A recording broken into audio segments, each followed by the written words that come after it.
이제 모두 일어나셔서 영과 진리로 주일 예배를 하나님께 드리시겠습니다.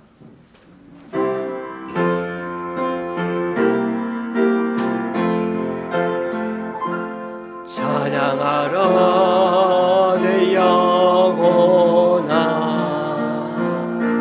찬양하라 내 영혼아, 내 속에 있는 모두라 다 찬양하라. 경배하라 경배하라 내 영혼아, 경배하라 내 영혼아,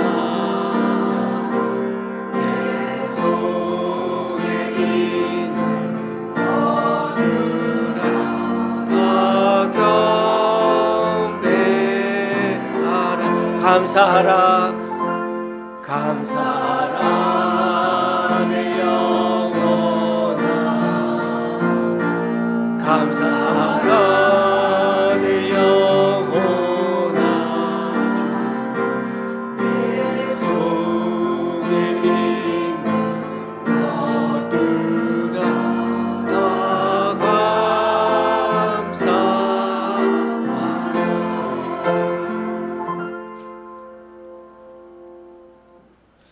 내가 환난 중에서 여호와께 아뢰며 나의 하나님께 부르짖었더니 그가 그의 성전에서 내 소리를 들으시며 그의 앞에서 나의 부르짖음이 그의 귀에 들렸도다. 여호와께서 내 일을 따라 상 주시며 내 손의 깨끗함을 따라 내게 갚으셨으니 이는 내가 여호와의 도를 지키고 악하게 내 하나님을 떠나지 아니하였으며 그의 모든 규례가 내 앞에 있고 내게서 그의 율례를 버리지 아니하였음이로다. 아멘. 사도신경으로 주님께 신앙 고백 올려드립니다. 전능하사 천지를 만드신 하나님 아버지를 내가 믿사오며 그 외아들 우리 주 예수 그리스도를 믿사오니 이는 성령으로 잉태하사 동정녀 마리아에게 나시고 본디오 빌라도에게 고난을 받으사 십자가에 못 박혀 죽으시고 장사한 지 사흘 만에 죽은 자 가운데서 다시 살아나시며 하늘에 오르사 전능하신 하나님 우편에 앉아 계시다가 저리로서 산 자와 죽은 자를 심판하러 오시리라. 성령을 믿사오며 거룩한 공예와 성도가 서로 교통하는 것과 죄를 사하여 주시는 것과 몸이 다시 사는 것과 영원히 사는 것을 믿사옵나이다. 아멘. 자리에 앉으셔서 찬송 6장 찬양 드리시겠습니다.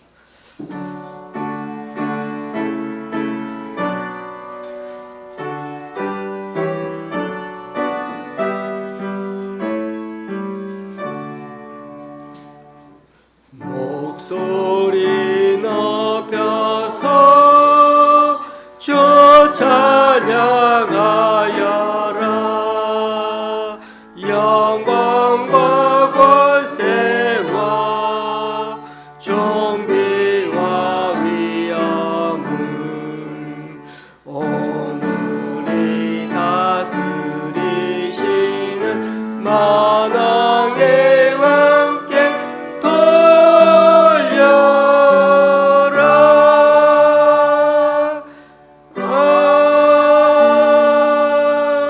아멘.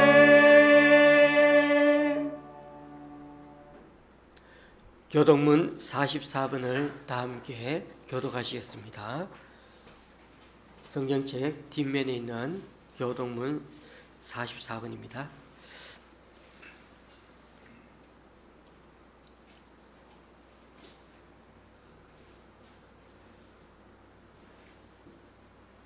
온 땅이여 여호와께 즐거운 찬송을 부를지어다. 기쁨으로 여호와를 섬기며 노래하면서 그의 앞에 나갈지어다.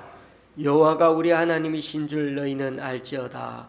그는 우리를 지으시니요 우리는 그의 것이니 그의 백성이요 그의 기르시는 양이로다. 감사함으로 그의 문에 들어가며 찬송함으로 그의 궁정에 들어가서 그에게 감사하며 그의 이름을 송축할지어다. 여호와는 선하시니 그의 인자심이 영원하고 그의 성실하심이 대대 이르리로다. 아멘. 찬송가 228장입니다.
이 시간은 오늘 함께 기도문을 주보 이면에 있는 함께 기도문을 읽으시면서 하나님께 중보 기도하는 시간을 갖도록 하겠습니다. 첫 줄은 사회자인 제가 먼저 읽고 그 다음 줄부터 우리 교우님들과 함께 읽으면서 그렇게 주님 앞에 기도하며 나아가겠습니다. 먼저 우리 자신을 살피고서 기도하고자 합니다. 우리가 죄악을 품고 기도하면 그 기도는 듣지 않으시기에 이 시간 우리 자신의 죄인됨과 부족함, 연약함을 주님께 고백하고 맡깁니다. 주님의 보혈로 우리를 정결케 하여 주시고 성령님의 인도하심과 능력을 덧입어 기도하는 이 시간 되게 하여 주소서. 잠시 기도하시겠습니다.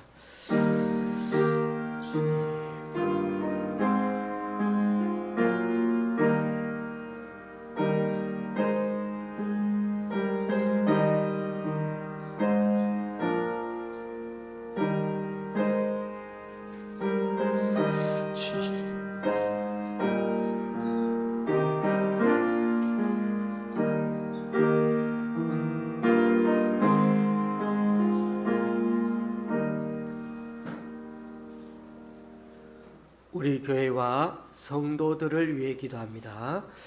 아직도 떨쳐내지 못한 코로나 바이러스, 또 우크라이나 전쟁, 거기다 손 쓸 수 없을 정도로 심각해지고 있는 생태계 파괴와 오염 앞에서 또다시 주님의 은혜를 붙들고 올해를 살고자 합니다. 이를 위해 내가 속한 직장과 생활 전선, 가정과 학교 등에서 어떻게 하나님의 자녀답게 살아갈 건지 늘 되물으며 사는 우리 되게 하소서. 우리가 주님 나라 위에 애쓸 때마다 건강과 물질, 가정과 자녀, 인간관계 등 필요한 복으로 채워주셔서 올해 후반기에도 은사와 달란트를 잘 발휘하면서 성실하게 살아가는 주의 자녀가 되게 하여 주소서. 우리나라 사회 문제를 위해 기도합니다.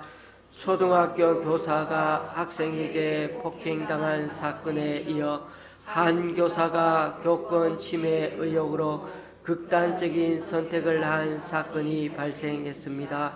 그간 학생의 인권 보호는 강화된 반면 교사의 인권과 다른 학생들의 학습권은 제대로 보호받지 못한 것이 아닌가 하며 염려하는 시각들도 있습니다. 이에 대해 교사와 부모, 교사와 학생 간의 신뢰 관계가 온전히 회복되게 하시고 학교가 지식만이 아니라 함께 살아가는 공동체의 소중함을 가르칠 수 있는 교육 현장이 되게 하여 주옵소서.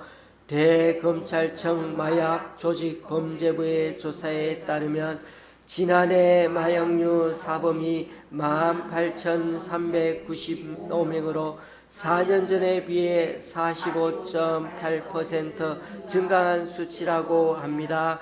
30대 이하가 마약 사범 총 인원 대비 59.8%를 기록할 정도로 점점 어린 세대까지 스며들고 있는 중입니다.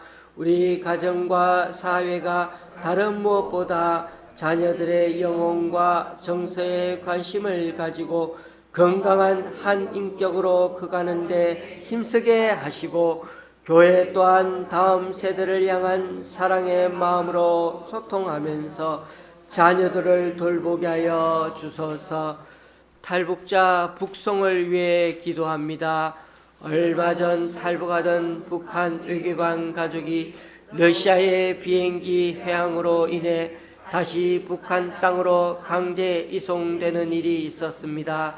이처럼 북송에 대해 북한, 중국, 러시아 연합 체제가 공고해져 탈북민들의 입지가 줄어들고 있습니다. 희망이 없어 탈북할 수밖에 없는 북한 주민들을 안전히 남한으로 귀순할 수 있게 주님 도와주시고 어쩔 수 없이 강제 북송되는 자들을 불쌍히 여기셔서 북한 땅에서 무사히 생존할 수 있게 하여 주소서. 미전도 종족 전도를 위해 기도합니다. 미전도 종족에게 복음을 전하는 선교사는 3.3%밖에 되지 않고 더군다나 전 세계 19억 무슬림에게 선교하는 선교사는 5천 명에 불과하다고 합니다. 다음 세대가 21세기 상황에 맞는 새로운 선교 전략을 개발하여 미전도 종족을 향한 선교를 계속 이어나갈 수 있도록 일으켜 세워주시고 지금도 척박한 곳에서 복음 전파를 위해 희생하며 헌신하는 외로운 선교사들에게 새 힘을 부어 주옵소서. 남미의 강력 범죄를 위해 기도합니다.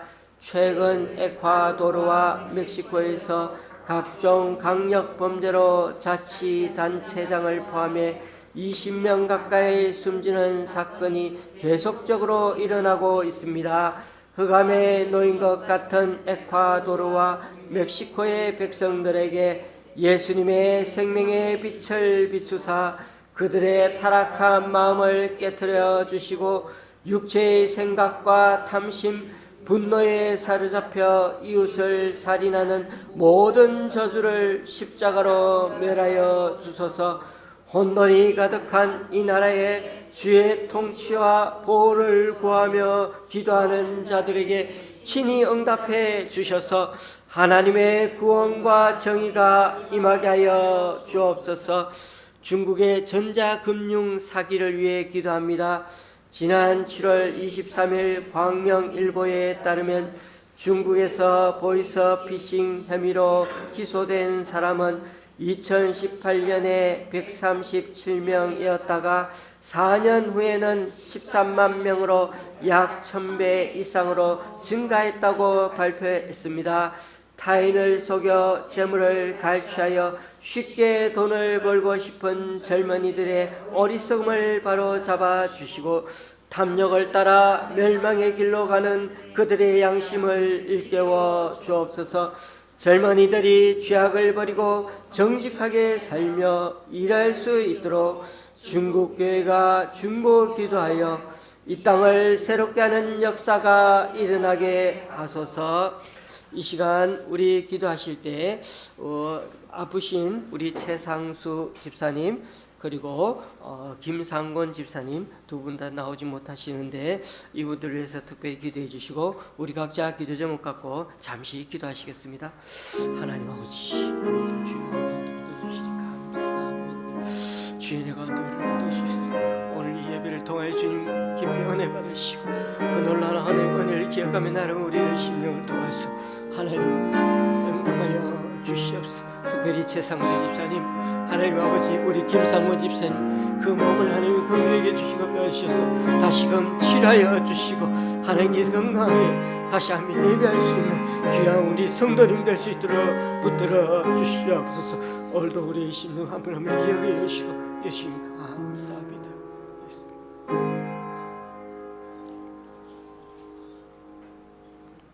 예수님의 이름으로 기도드리옵나이다. 아멘. 오늘 우리에게 주시는 하나님 말씀은 예레미야 19장 1절에서 6절까지입니다. 예레미야 19장 1절에서 6절까지입니다. 제가 가지고 있는 구약 성경은 1080쪽입니다.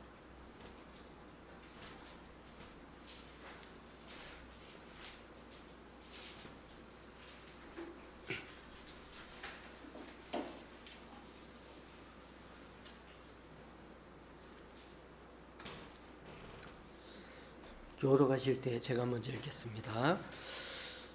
여호와께서 이와 같이 말씀하시되 가서 토기장의 옹기를 사고 백성의 어른들과 제사장의 어른 몇 사람과 아시드 문 어기 곁에 있는 흰놈의 아들의 골짜기로 가서 거기에서 내가 내게 이런 말을 선포하여 말하기를 너희 유다 왕들과 예루살렘 주민아 여호와의 말씀을 들으라. 만군의 여호와 이스라엘의 하나님이 이같이 말씀하시되 보라 내가 이곳에 재앙을 내릴 것이라. 그것을 듣는 모든 자의 귀가 떨리니 이는 그들이 나를 버리고 이곳을 불결하게 하며 이곳에서 자기와 자기 조상들과 유다 왕들이 알지 못하던 다른 신들에게 분향하며 무지한 자의 피로 이곳에 채웠음이며 또 그들이 바알을 위하여 산당을 건축하고 자기 아들들을 바알에게 번제로 불살라 드렸나니 이는 내가 명령하거나 말하거나 뜻한 바가 아니니라. 그러므로 보라 다시는 이곳을 도벳이나 흰놈의 아들이라 골짜기라 부르지 아니하고 오직 죽임의 골짜기라 부르는 날이 이를 것이라. 여호와의 말이니라. 아멘.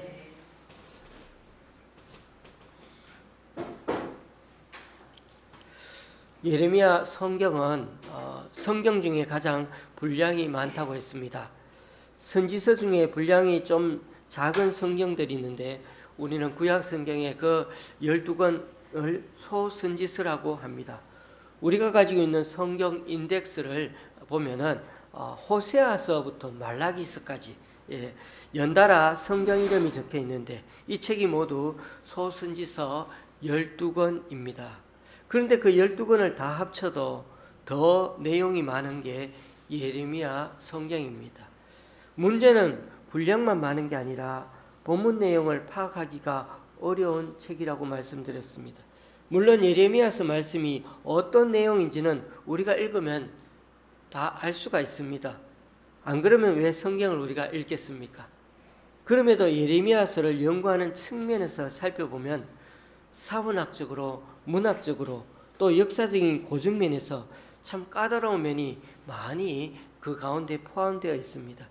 그래서 그런지 이 예레미야서를 해외에서 성공하여 박사학위를 받은 신학 교수님들이 우리나라에 10명이 될까 말까 할 정도로 아주 적습니다. 목사인 저도 여러 책들을 살펴가며 공부하여 준비하고 또 이번이 두 번째로 설교하는데도 전체 맥락을 파악하며 설교하는 게 그렇게 쉽지가 않습니다. 그리고 무엇보다 예레미야 말씀이 임박한 심판에 대한 것들로 그 내용이 가득 차 있어서 반복적인 심판 메시지가 계속 나오는 것 같아서 계속 읽다 보면 지루하게 여겨지는 경향이 있다는 것입니다. 설교는 쉽게 전할 수 있어야 성공하는 거라고 말들을 합니다마는 예레미야서는 본문의 내용이 무겁고 처절할 만큼 그렇게 강한 투의 메시지로 쓰여 있다 보니 지금 우리가 처한 현실은 사실 또 당시 유다처럼 나라가 망해가는 운명에 놓여 있는 것도 아니고요. 그러다 보니 그런 절실함으로 우리가 이 성경 말씀을 볼 수가 없다는 그런 안타까움도 있습니다. 그래서 제가 계속 말씀드린 게 이렇게 길게 기록된 예레미야서는 부모가 자식을 대하는 마음으로 읽지 않으면 안 된다고 말씀드린 것입니다. 불량 청소년 같은 아이를 부모가 어찌하든지 그런 상태에서 가만 놔두지 않고 구해내려고 가진 노력을 다하는 게 이 예레미야에서 나오는 하나님 모습과 다를 바 없다고 말씀드렸습니다. 그냥 심판해버리면 되는데도 하나님은 예레미야를 보내서 마지막 예루살렘 멸망의 순간까지 회개할 수 있는 징계할 때 다시 한번 깨달음을 가질 수 있는 기회를 주고 싶었던 것입니다.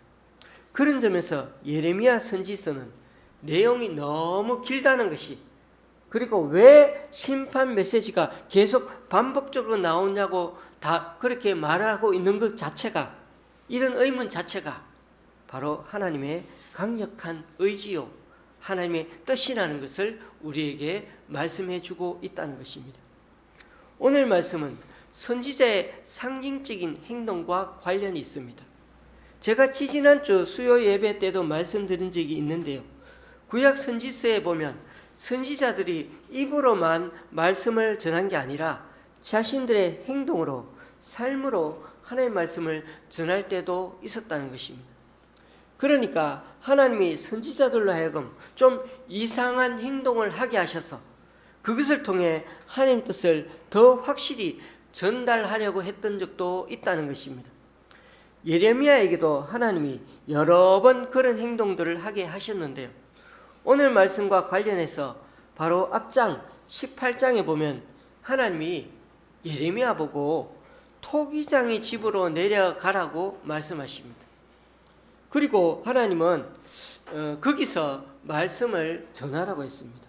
우리가 생각하기에 하나님은 예배 중 설교 시간을 통해서만 말씀을 전하시는 게 아니다 하는 것을 또 오늘 그 말씀 속에서 또 생각되는 겁니다.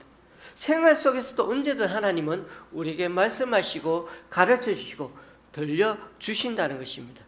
여기서 토기장이는 도자기 그릇 만드는 사람이라고 생각하시면 되겠습니다. 진흙으로 그릇을 만들려면, 흙으로 그릇을 만들려면, 우리 아이들, 특별히 아이들은 체험 학습 현장에 많이 가죠. 거기 가서 이렇게 도예 공예 같은 걸 하면서 어떻게 그릇을 만드는지 이런 걸 보기도 합니다만은, 그때 보면 꼭 그런 곳에 가면 돌림판 물레가 필수적입니다. 당시에 도자기 그릇을 만드는 방법은 아주 간단했죠. 흙을 이겨 반죽한 뒤에 그 돌림판 물레를 돌리면서 그 위에서 그릇을 빚어내는 것입니다. 그런데 그 토기장이가 그릇을 만들 때 매번 예쁜 그릇을 만드는 게 아닙니다. 때로는 만들다가 그 그릇이 쓸모없이 되고 좀 망가지게 될 때 또 터지기도 합니다. 그럴 때 어떻게 합니까? 그때마다 토기장이는 그 망가진 흙을 이렇게 불완전한 그 그릇들을 다시금 망가뜨려서 그것을 재사용하는 것이죠. 그러니까 그 망가진 흙을 다시 버리고 다른 흙을 사용하는 게 아니라는 것입니다. 그 망가진 그릇을 다시 녹이고 다시 반죽해서 다시 그릇을 만드는 과정을 시작합니다. 그치입니다. 그러니까 재료인 진흙 자체는 재사용해서 새로운 모양의 그릇을 만들게 되는 것입니다. 하나님이 일부러 이 도의 공방 같은 곳에 가서 선지자에게 그곳에서 하나님의 말씀을 유다 백성에게 전하라고 했던 그 말씀의 본문의 내용의 의도는 무엇이겠습니까?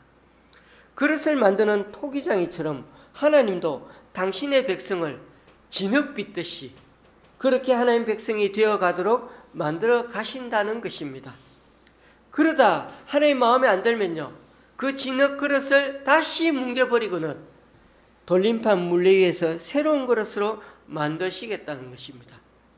교우님들, 하나님이 우리 인생에 관여하셔서 지금도 우리를 빚어가고 계신다는 것을 꼭 믿으시기 바랍니다.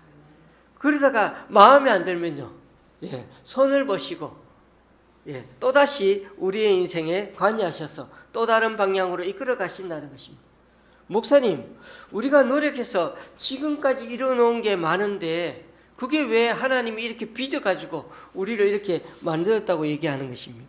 네, 우리의 노력도 있었던 게 사실입니다. 우리의 노력을 해서 여기까지 온 게 많죠. 그러나 잘 생각해 보십시오.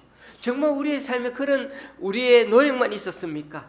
삶의 고비고비마다 하나님이 함께해 주시지 않는다면 우리는 와장창 무너져서 어떻게 될지 모르는 연약한 존재이거든요. 진흙과 같은 존재거든요. 물레 위에 그 진흙덩이 같은 그런 존재라는 것입니다. 창세기 2장에 보면 하나님은 사람만 아니라 모든 동물을 흙으로 만드셨다고 합니다. 마치 토기장이가 진흙을 사용해서 돌림판 물레 위에 돌려서 여러 모양의 그릇들을 만든 것처럼 그렇게 다양하게 피조물들을 만드신 것이 생각나지 않습니까? 그런데 하나님은 그 동물이 아니라 하나님과 닮은 그런 피조물로 우리를 만드셨다는 것이 얼마나 감사한 일입니까? 그나마 여기까지는 하나님이 우리에게 희망을 두시는 것 같습니다. 토기장이신 하나님이 재사용하시더라도, 재료를 재사용하더라도 다시 만들어 사용하려는 의지가 있으니까요. 그러니까 도의 공방 같은데 선지자를 보내어 유다가 회개하여 빨리 하나님께 돌아오라는 것을 상징적으로 보여주셨던 것입니다. 여러분도 말로 하는 것보다 이렇게 시청각을 사용해서 만약에 그 자리에서 얘기를 듣는다면 더 확실하게 기억할 수 있지 않겠습니까? 그런데 교우님들, 오늘 19장 말씀의 내용은 그와는 완전 다릅니다. 오늘 본문에서도 하나님이 선지자를 불러서는 4가지 상징적인 행동을 하게 하셨습니다. 첫 번째는 1절에 나오듯이 토기장이에게 옹기를 하나 사라고 하셨죠. 여기서 옹기는 그냥 항아리라고 생각하시면 되겠습니다. 항아리 하나 들고 그렇게 사라고 했습니다. 두 번째는요, 2절에 나오는데요, 그 항아리를 들고 백성들의 대표격인 사람들과 또 몇 명의 제사장들을 데리고 흰놈의 아들 골짜기로 가라는 것입니다. 그 흰놈의 아들 골짜기는 하시드문 곁에 있다고 친절하게 2절에 설명이 되어 있습니다. 여러분, 오늘 본문 성경을 보시면 하시드문이라는 곳에 1번이라는 작은 숫자가 서 있는 것이 보입니다. 그 1번에 대한 설명이 나와 있는데 질그릇 조각의 문이라고 되어 있지 않습니까? 그러니까 사용하지 않는 항아리를 모아서 이 하시드 문을 통과해 가지고 흰놈의 아들 골짜기에다가 버렸는데, 여기 와서 그 항아리들을 깨뜨려 버리는 장소가 바로 흰놈의 아들의 골짜기였다는 것이죠. 이 흰놈의 아들 골짜기, 때로는 그냥 흰놈 골짜기라고 부르는데, 이곳은 예루살렘 남쪽에 있는 산이고 성에서 나오는 더러운 물건들과 폐기물들을 여기에다가 쌓아놓고 불사르는 폐기 처분하는 곳, 쓰레기장이었습니다. 그래서 이곳은 늘 불과 연기가 계속 타오르고 있는 곳이었습니다. 세 번째로 하나님의 선지자에게 시킨 일은 말씀을 전하도록 했는데, 그 내용이 3절에서 9절까지 나옵니다. 바로 이 흰놈 골짜기에 와가지고 이제 그 백성의 대표들을 모아놓고 전했는데, 그 내용이 무슨 내용이냐면, 너희가 여기서 우상 숭배를 했지? 이제 내가 여기서 너희들 다 죽여서 그 시체까지 짐승의 먹이가 되도록 비참하게 만들겠다. 이제 여기를 이제는 도벳, 흰놈의 아들 골짜기라 하지 말고 죽임의 골짜기라고 불러라고 했습니다. 조금 부연 설명을 하면, 이곳에 한때는 도벳 산당이라고 해가지고 아이들을 잡아서 몰록 신에게 인신 제사를 드렸던 것이 바로 여기였습니다. 그나마 요시야 왕이라는 선한 왕이 이 도벳 산당을 폐쇄해 버렸는데, 언제 또다시 이렇게 문을 열어가지고 아이를 제물로 바치는 제사를 드리고 있었던 것 같습니다. 하나님이 선지자를 통해 강력하게 말씀을 전하신 후에 네 번째로 선지자에게 상징적인 행동을 하게 하셨는데, 그게 10절 11절에 나옵니다. 예레미야가 가지고 간 그 항아리를 백성들이 다 보는 앞에서 와장창 깨뜨리며 이렇게 말했죠. 사람이 토기장의 그릇을 한번 깨뜨리면 다시 완전하게 할 수 없나니, 이와 같이 내가 이 백성과 이 성읍을 무너뜨리겠다고 말씀하셨죠. 18장에서는 그나마 질그릇이 마음에 안 들면 그 자리에서 짓뭉개어 물레 돌림판에다가 다시 돌려 만들면 되지만, 지금 19장에서는 항아리가 쓰레기 소각장에 옮겨져서 깨뜨려지고 버려지기 직전에 와 있습니다. 이제 21장으로 가면 벌써 바벨론 침공이 시작됩니다.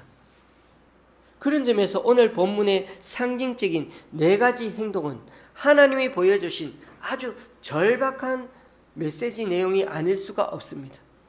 코앞에 닥친 전쟁 재난을 직감하고 너희들의 죄악들이 얼마나 심각한지를 좀 인식하고 어서 회개의 자리로 돌아오라는 하나님의 사인이었던 것입니다.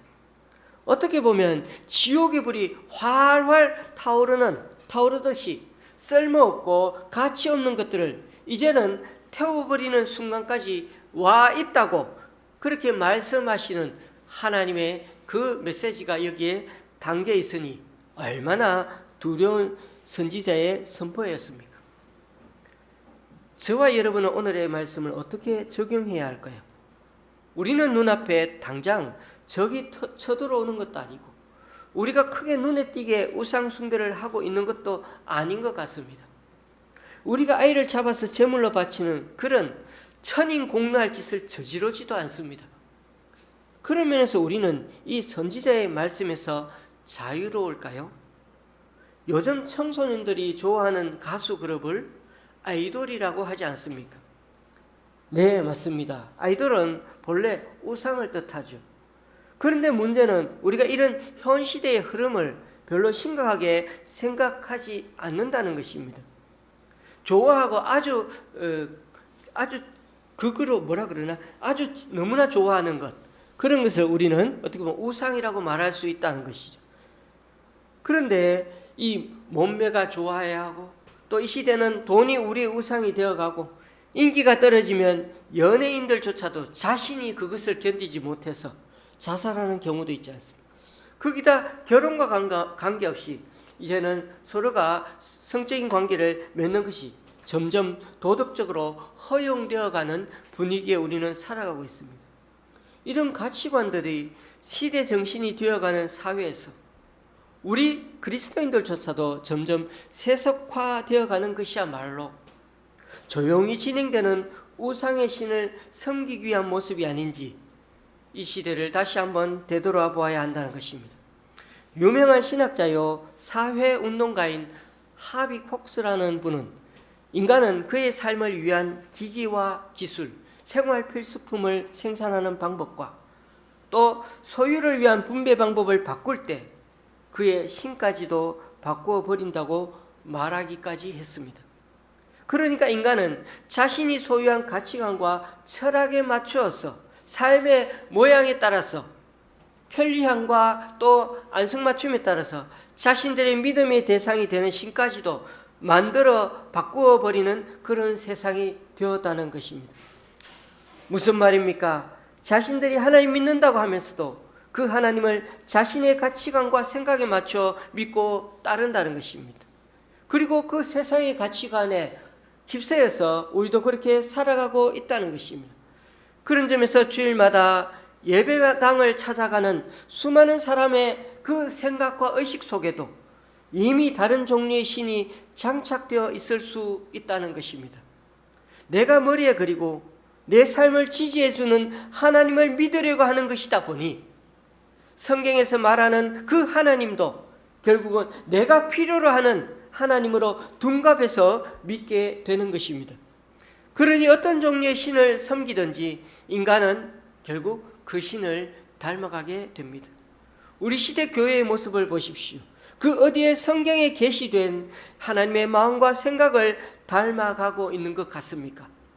우리는 이미 세상과 닮은 일란성 쌍둥이가 되어 있으면서 예배당 안에서만 우리의 하나님을 찾고 있는 것은 아닌지요. 하나님의 형상을 따라 지원받은 인생의 그 위대함은 죄악된 본성의 기반을 둔 우리 자신의 욕망을 마음껏 충족하는 것에 있는 것이 절대 아닙니다. 이 시대의 정신인 그 세속적 욕망에 이제는 거스르고 저항해서 거룩하신 하나님의 오히려 그 명령을 듣고 순종함으로 우리 자신의 모든 삶을 오로지 그 주님 앞에 거기에 던지며 살아가는 데 있는 것입니다. 말씀을 맺습니다. 하나님은 사람만 아니라 동물까지도 피조물을 흙으로 만드셨습니다.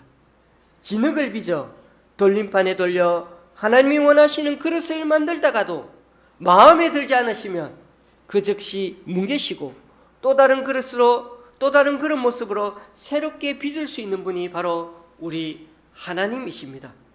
그렇다면 진흙인 우리에게는 우리의 인생 그 모든 것을 토기장에게 맡기는 믿음과 다 빚으실 때까지 기다리는 믿음, 나를 왜 이렇게 빚으신다고 원망하지 않는 믿음, 무엇보다도 완악함으로 우리의 마음이 굳어지지 않는 그런 믿음이 필요한 것입니다.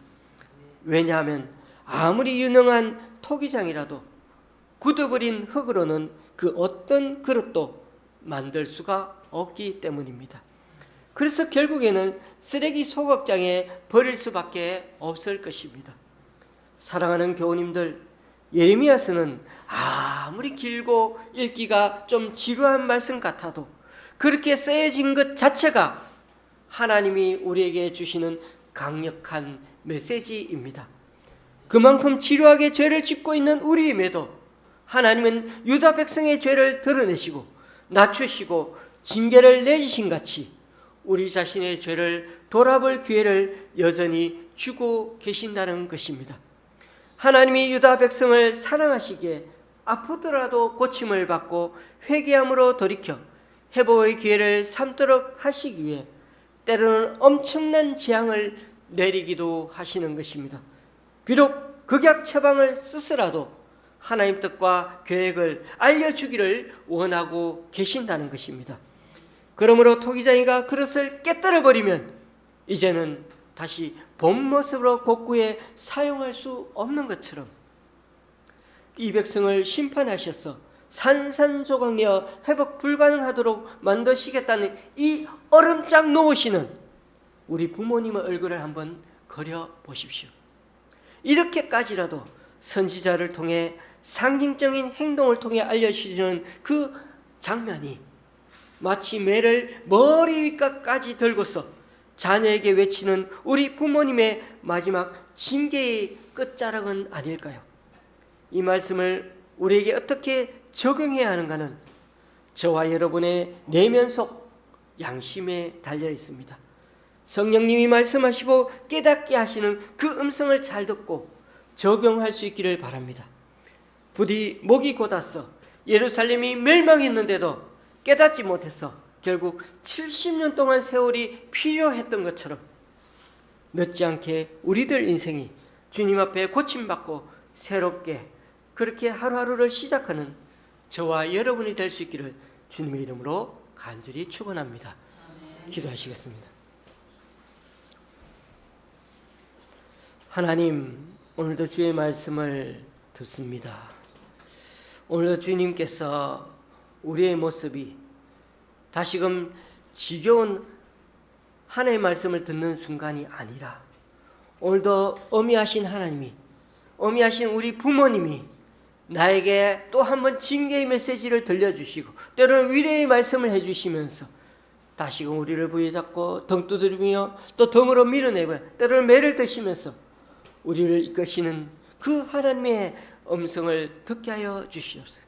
때로는 우리 인생의 삶을 다 부숴버리겠다고 하시고 실제로 예루살렘 성까지 초토화시켜서 다 없애버리셨지만은 그러나 하나님은 여전히 70년 뒤에 하나님께서 무너뜨리고 없애버리겠다는 그 지글 같은 존재를 다시금 재사용하시고 빚으셔서 하나님이 사랑하는 존재로 이끌어 가신 것처럼 우리의 그 부모님처럼 우리를 따뜻하게 붙잡고 지금까지 이끌어 가시는 그 하나님의 손길과 사랑의 말씀을 기억하고 다시 한번 주님 앞에 나아감으로 이번 한 주간도 주님 앞에 성령님의 음성을 듣고 양심에 따라 살아가는 우리 각자의 인생이 되어서 늘 하나님 백성답게 살아가는 우리 모두가 되게 하여 주시옵소서.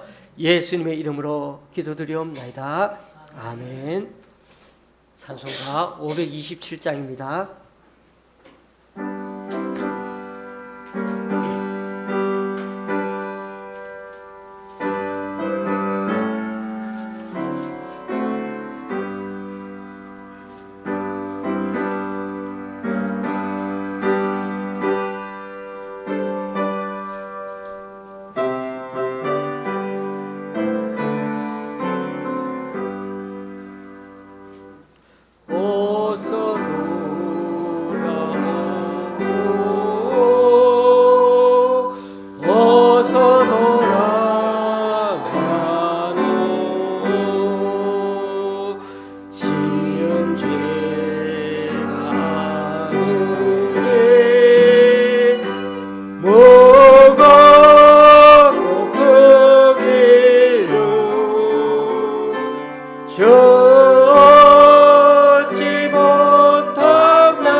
어서 돌아와노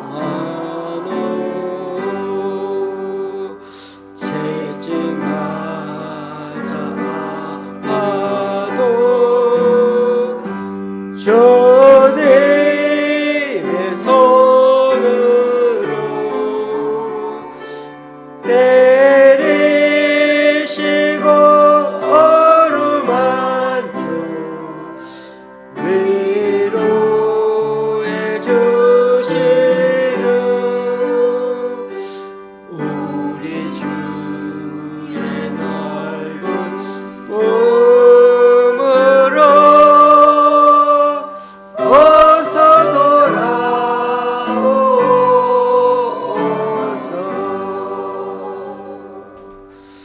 아멘. 다 같이 일어나셔서 하나님께 예물을 봉헌하시겠습니다.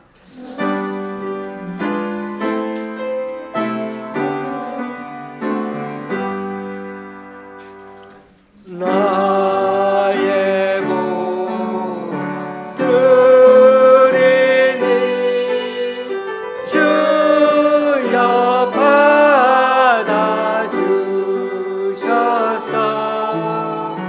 하늘나라 위하여 주 뜻대로 서소서.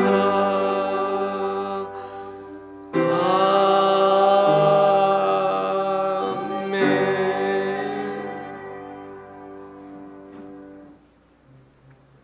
주님, 오늘 이 시간 주님 앞에 나와 각자 여러 모양으로 드린 헌금들 기뻐 받아 주시고 쓰이는 것마다 귀한 결실 맺을 수 있도록 크신 은총으로 드니펴 주옵소서.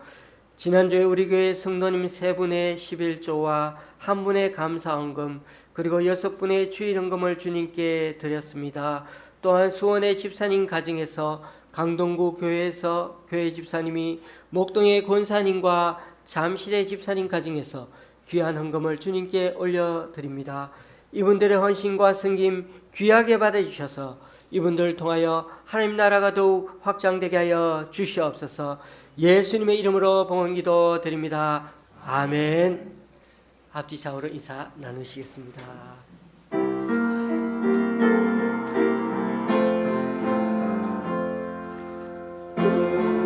우리에게 향하신 여호와의 인자하시니 크고 크도다 크시도다 크고 크도다 크시도다.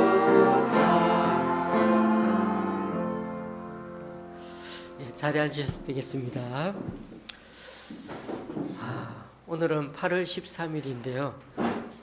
무슨 날인지 잘 모르시죠?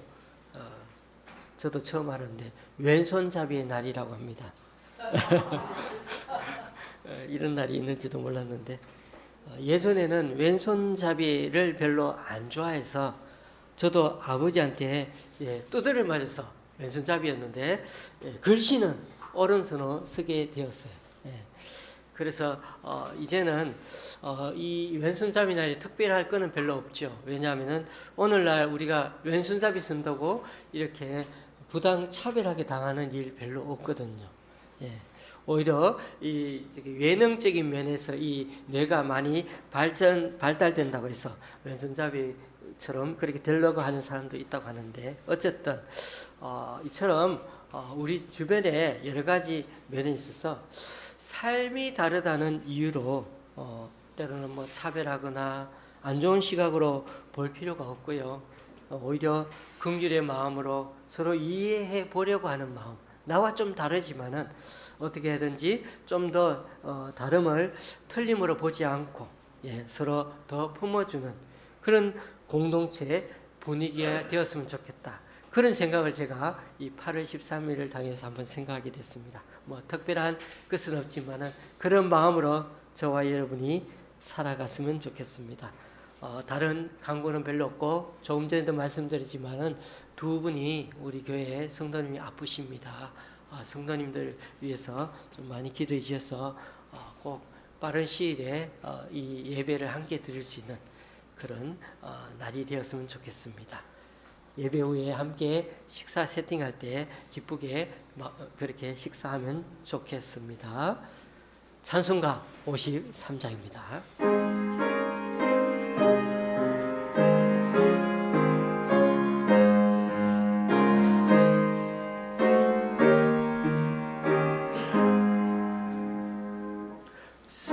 성전을 떠나가기 전 머리를 숙일 때 주께서 함께 계시고 복 내려주소서. 집으로 돌아가는 게 주동행하시고 내 모든 오늘 심사를 다 지켜주소서. 거룩한 날이 다가고 저녁이 되도록 주 우리 맘에 빛대사 늘 계시옵소서.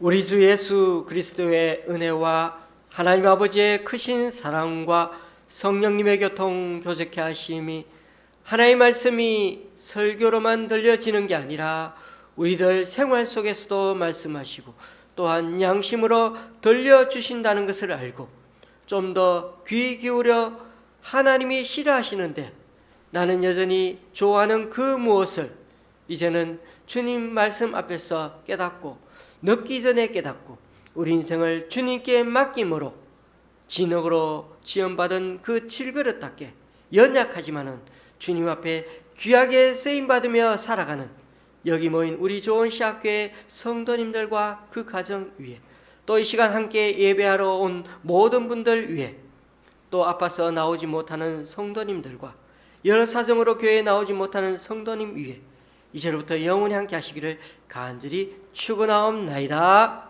아멘.